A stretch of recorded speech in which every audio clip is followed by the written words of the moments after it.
All right, we'll start with an opening statement from Coach.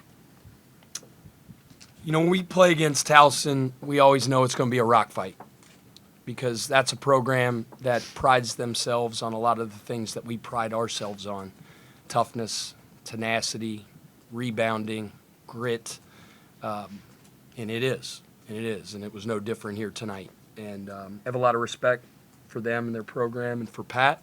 We've had battles the last couple years, and so we're fortunate to get a win. I was proud of our guys.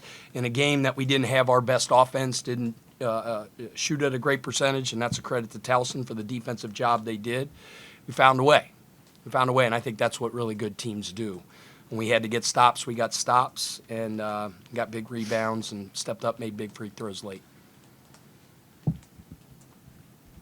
Pat, can you just talk a little bit about Rain's 13-point barrage there in the second half that really kind of got you guys over I told the the guys in the locker room, I kind of equate him to, I'm a big baseball guy and a closer in baseball, and the mentality that you have to have as a closer. Because you get a lot of the big moments, he gets a lot of the big shots, but you have to have a very, very short memory. You know, Rain didn't have his best shooting game yesterday. He never changes. It's like whoever it is, Mariano Rivera goes out and gives up a 3-run homer to lose the game. He doesn't blink. Give me the ball. He wants the next one, and you know he's always been a big shot, a big game Rain. Big moments, big shots. He wants the ball, and he's made a lot of big shots over his career, and they were huge here tonight. Kyle? Coach, Jalen, with the shot block and the three-pointer there late. It seems like every time there's a close game, Jalen makes some sort of huge defensive play late. What is it about him that he's able to kind of step up and be so clutch in those moments? He's just the ultimate glue guy. I know that's cliche. People use that all the time, but he's a winner, man. He doesn't care about stats, doesn't care about scoring. I mean, he's playing on a team with a bunch of guys, probably 7, 8 guys on a roster that could give you 25 on a given night. I think Gino Ford said that last night, and I was really glad he said it because he's exactly right. You know, this guy could have 25. This guy, if you made me say who's our MVP, it's that kid. And it doesn't show up on the stat sheet all the time. He averages 4.5, 5 points a game, I think, if that. He just does so many little things. He wants to guard the best player. He facilitates. He's just all about winning and all about team. And in a big moment against, the preseason player of the year and a first-team all-conference guy, he made a huge play to seal a game. Nick? Rain, talk about that little 13-point spurt you had in the second half. I think a message that kind of stuck with me at halftime was Coach was talking about just have fun. Don't worry about your shots, like miss or make. Just kind of have a smile on your face and you like trust the body of work. So I think I kind of just changed my mindset and just relaxed and kind of just really enjoyed just like having fun out there. And I think that's where kind of get a little unconscious. And then, I mean, that's probably like really I don't really think of anything while that's happening. It's just all coming natural. And back to Scott. Every once in a while, I guess I say something that resonates and works. I'd like I had to write this down. It doesn't happen very often, so I appreciate that. Pat, did you say, I mean, obviously they knew that Hofstra had lost the game before you. Now you kind of turn into the favorite in this tournament with them out. Do you talk about that at all or bring it up, or does the mentality change at all just being now the top seed in the tournament?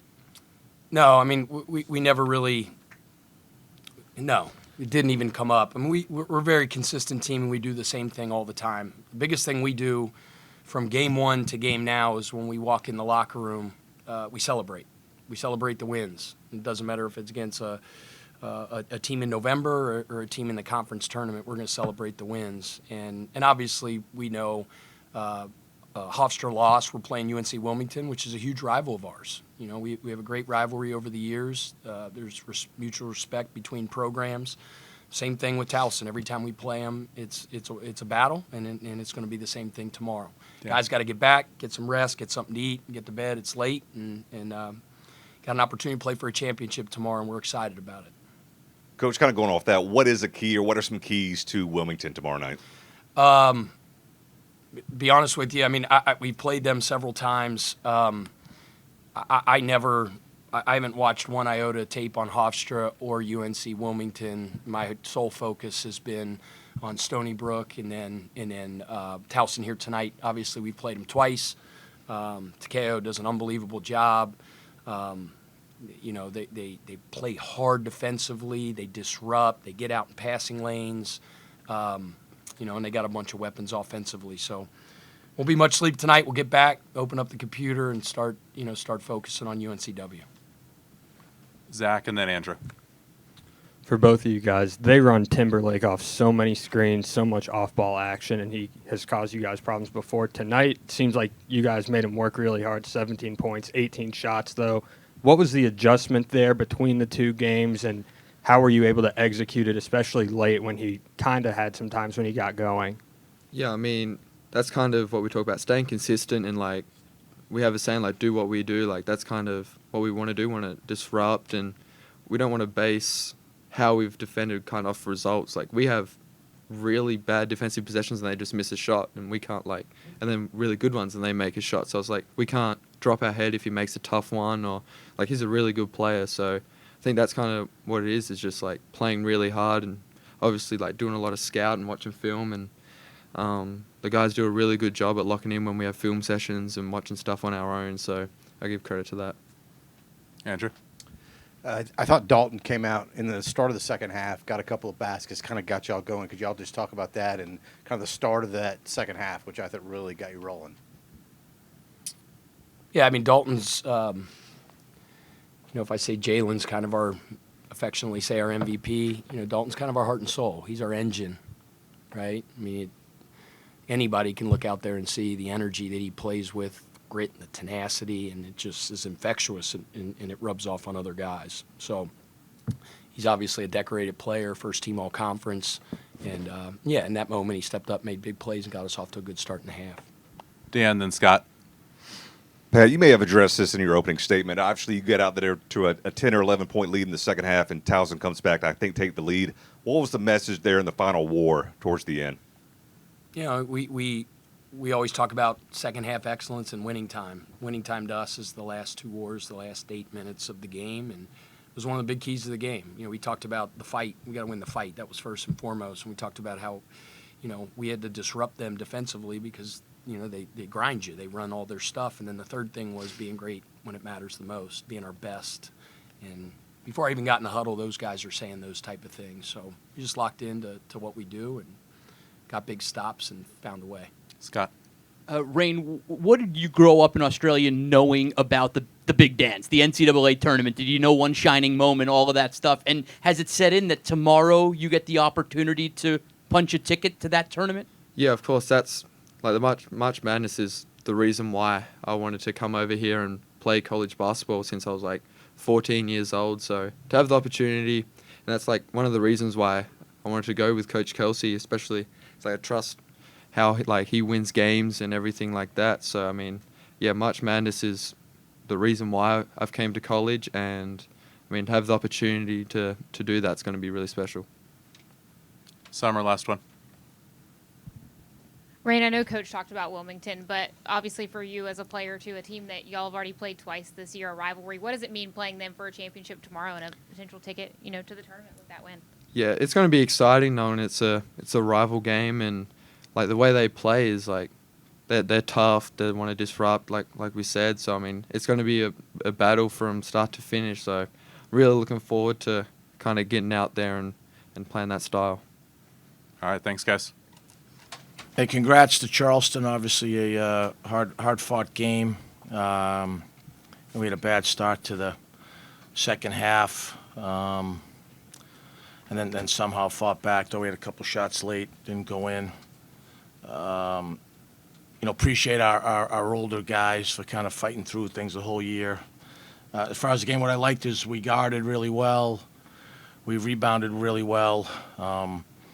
We didn't shoot great, and there was obviously a major discrepancy at the free throw line. Won't talk about that till I watch the tape, but obviously that was the major difference in the ball game. So usually when you have more rebounds, you end up having a chance to, and you take less threes, a chance to get more opportunities at the line. That didn't happen for us this evening. Patrick? The start of the second half, things will unravel a little bit there on you guys with the turnovers and Smith getting hot. Yeah, what kind of he- went into that, and how did you recover there by the time you had the Thompson bear hug on that flagrant foul? Yeah, he just guys play hard. It was obviously it's a physical game. He got loosed.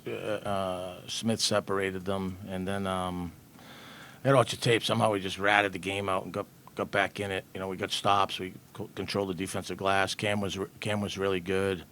Nick finally made a couple. Thought we got some good minutes from some other guys. With Conway and Bieku. Rolled the dice a little bit with Charles and Russell with foul trouble. Worked out on Russell, not on Charles, but it felt like we were hanging by a thread at that point. Same thing with timeouts. Used a lot of timeouts early, just trying to stop the run. Pat, what's been the difference this year in all three Charleston losses? Play here, play there. Well, I mean, they've all been close games. One, they're really good, so you're playing against a really good team. The top 35-40 team. The last two games we've got blitz at the foul line, and we didn't make foul shots either game, and they did 80%, and they were 29 for 35 down there. That's really good. A lot of 1 or 2 possession games. I think that's a little bit of 21 wins is hard to get when you play the conference schedule that we played and the non-conference schedule that we played, and then we did it with obviously juggling a lineup for most of the year. So I'm proud of some of the guys hanging in for that, but we struggled. Even tonight, I thought we had a couple of 3 or 4 open threes late that we just missed. Sometimes it's a make or miss game. I thought we would have to shoot the ball better from 3 tonight to win. We didn't. Jake?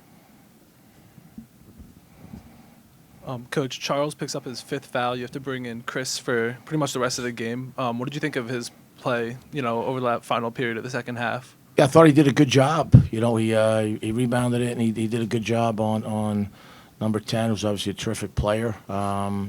Chris has done a good job when his number's been called. Pat, obviously there was a veteran group that came back, and obviously you talked about them being on a mission. How is the finality kind of striking those guys? Yeah, I don't think it hits right away. You appreciate that those guys fought back when we were kind of on the ropes, and I don't know if we got up 1. I think we got up 2, and then they had the fouling on after the play in the lane. I have to watch that. That was interesting. Those guys, Holden's the winningest player in school history over 2 years. If Charles and Nick want to come back, we'd love to have them. They could become the all-time winningest players in school history, and Nick could become the all-time leading scorer. So, we'll deal with that over the next couple weeks.